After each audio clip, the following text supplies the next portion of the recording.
What's good, YouTube? It's your boy Jay Mert. I'm here like 2 hours before North Carolina, my beloved Tar Heels tip off. Probably gonna lose to San Diego State. I don't know. I'm not here with a prediction on that game. What I'm here, well, I will say that if the Heels do beat San Diego State, I think we'll beat Ole Miss. Just saying. Anyway, I'm here to talk about why this bracket is literally the hardest bracket in my lifetime to do. I got a few reasons. Let's hop right into it, starting with the South.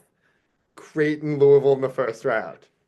Bro, these are both teams that I wanted to pick to go on a deep run. And it's like they're playing each other in the first round. Obviously, you've probably already heard by now the game's in Lexington, which will mean it's kind of a Louisville home game. But then again, there might be some Kentucky fans there who would be rooting for Creighton. So it's really hard to say exactly how much of an advantage that's going to be for Louisville, but obviously it's a considerable one. Here's what's so frustrating about this and makes it so hard to pick. I think whoever wins this game beats Auburn. Uh, Kalk would be able to shut down Broome. Louisville's guards would be able to disrupt what Auburn's trying to do offensively and score. So, like, either way, I hope you don't have Auburn going too far because I think whoever wins Louisville, Creighton's going to win. But then for picking a bracket wise, it's impossible. Like, how do you even pick that upset not knowing who wins the first round? So, one reason the bracket's OD. I'm a Creighton guy, go Blue Jays, but I mean, picking Louisville is definitely not a bad move there at all.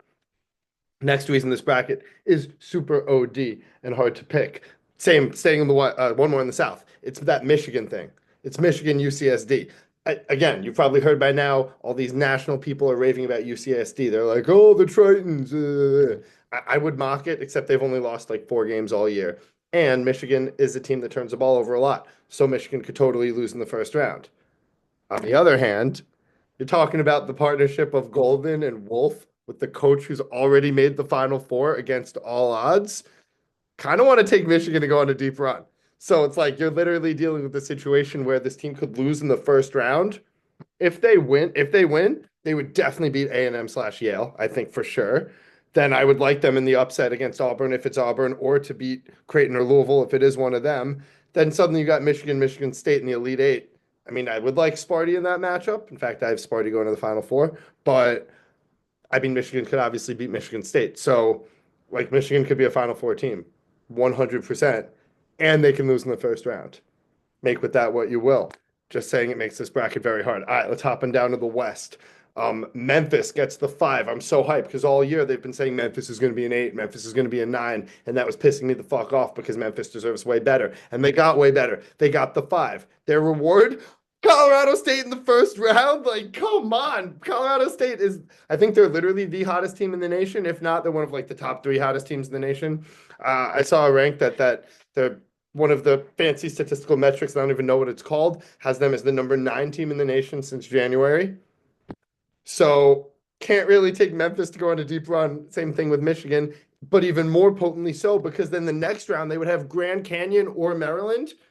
Grand Canyon's the best mid Grand Canyon's the best mid-major team in the country besides maybe Drake. Um, by the way, that Drake Mizzou game also very difficult to pick, though it's not what I'm going to talk about in this video. So, like, what do you do with Memphis? They're so athletic, they're so talented. Everyone's worried about Hunter being out, but dude, Haggerty is enough of a fire guard with Nicholas Jordan. Like, I think Memphis should be fine. But like Maryland, how do you pick against Maryland right now?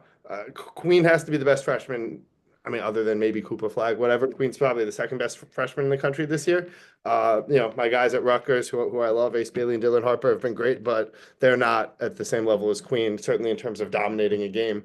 Um, is VJ Edgecombe on Baylor a freshman? Because if he's a freshman, then actually I would put him more electric than Queen. But even so, Maryland is so tough. They defend so well, and that's going to be like a tricky matchup for Memphis. I think Memphis would have enough depth to beat Maryland, so I am going to run with Memphis to the Sweet 16. But then Florida, like you can't pick against Florida right now, but I really want to. I really want to take like Memphis or Maryland to beat Florida. It feels like a really, really viable upset. But then Florida's shown you nothing that makes you think they could possibly lose a game. Like for the last month, if you've watched Florida at all, you would notice like, oh, this is like the best game in the country by far. So, yeah, again, make with that what you will. Just saying it makes it really, really hard. Let's hop on over to the East. I find this Liberty Oregon game so frustrating. Because much like UCSD, Michigan, the other 12-5 that we discussed, like Liberty could definitely win this game. I think they could kind of kick Oregon's ass.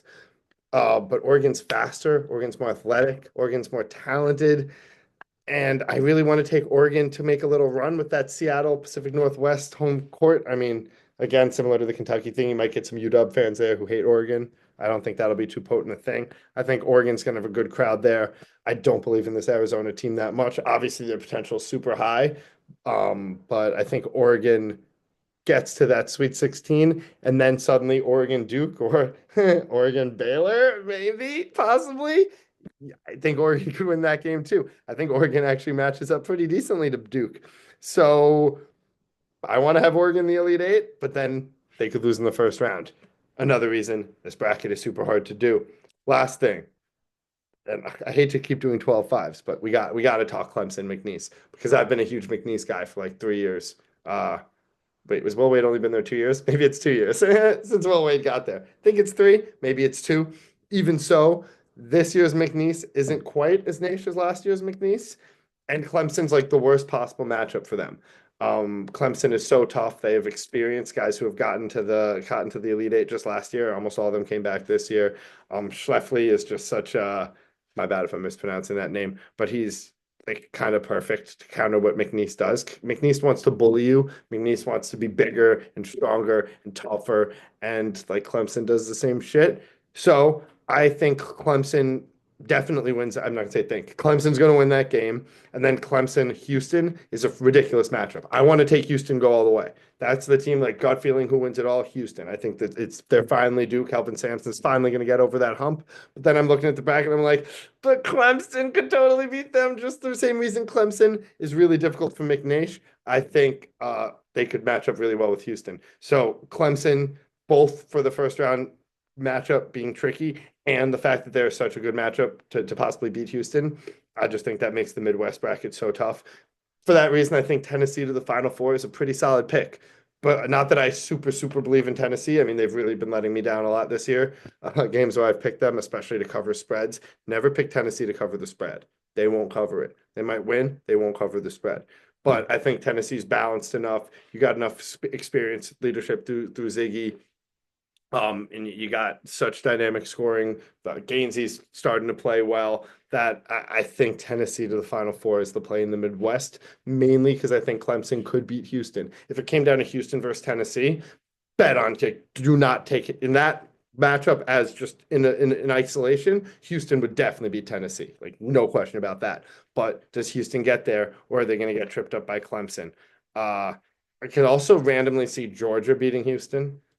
Georgia's just done this thing in the big in the SEC. I mean, they've beaten all these teams. Like, if you look at Georgia's schedule, just go through like some of their wins.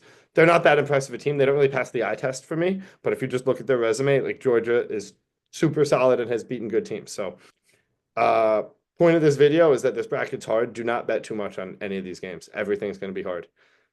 But have fun. Go Tar Heels. Go Blue Jays. Peace.